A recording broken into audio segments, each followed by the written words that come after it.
സാലിസ clean Kerala Kasaragod. Salisa clean Kerala brought you by Salisa educational solutions and research centre. Host partner green community.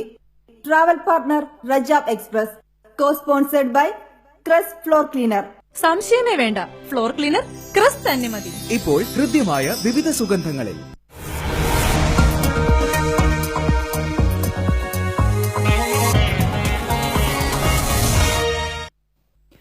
മാലിന്യമുക്ത കേരളത്തിനായുള്ള ജീവൻ ടിവിയുടെ ജനകീയ ഇടപെടലായ സാലിസ clean കേരളയുടെ പര്യടനം കാസർഗോഡ് പുരോഗമിക്കുന്നു. കാസർഗോഡ് മുനിസിപ്പൽ മൈതാനത്ത് നടന്ന ആദ്യ ചിത്രീകരണത്തിൽ മാലിന്യത്തിന്റെ തീക്ഷ്ണതയും തീവ്രതയും ചർച്ചയായി. പതിയെ തുടങ്ങിയ ചർച്ചയിൽ പതിവ് പോലെ വ്യാപാര സമൂഹത്തെ കുറ്റപ്പെടുത്തുന്ന വാദങ്ങളാണ് ആദ്യം ഉയർന്നു വന്നത്. ഇടയ്ക്ക് മുനിസിപ്പാലിറ്റിയുടെ വീഴ്ചകളും ചർച്ചയിൽ നിറഞ്ഞുനിന്നു. ഇതിനിടെ GHM എന്ന അഴിമതി വിരുദ്ധ സംഘടന തുമ്പൂർ പുഴ പ്രോജക്ട് നടപ്പാക്കാൻ മടി കാണിക്കുന്ന മുനിസിപ്പാലിറ്റി നിലപാടിനെ വിമർശിച്ച് രംഗത്ത് വന്നതോടെ ചർച്ച ചൂടുപിടിച്ചു.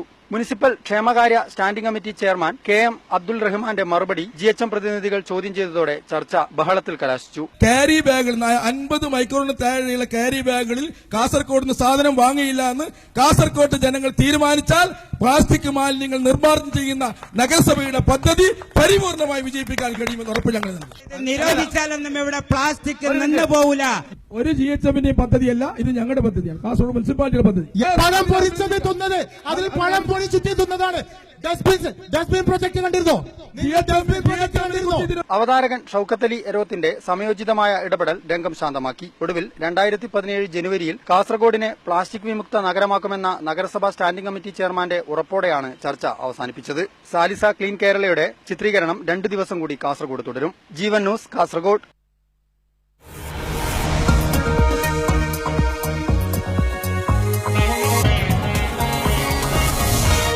സാലിസ clean Kerala brought you by Salisa educational solutions and research centre.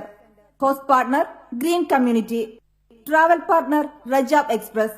കോ-സ്പോൺസർഡ് by ക്രസ് ഫ്ലോർ ക്ലീനർ. സംശയമേ വേണ്ട, ഫ്ലോർ ക്ലീനർ ക്രസ് തന്നെ മതി. ഇപ്പോൾ ഹൃദ്യമായ വിവിധ സുഗന്ധങ്ങളിൽ.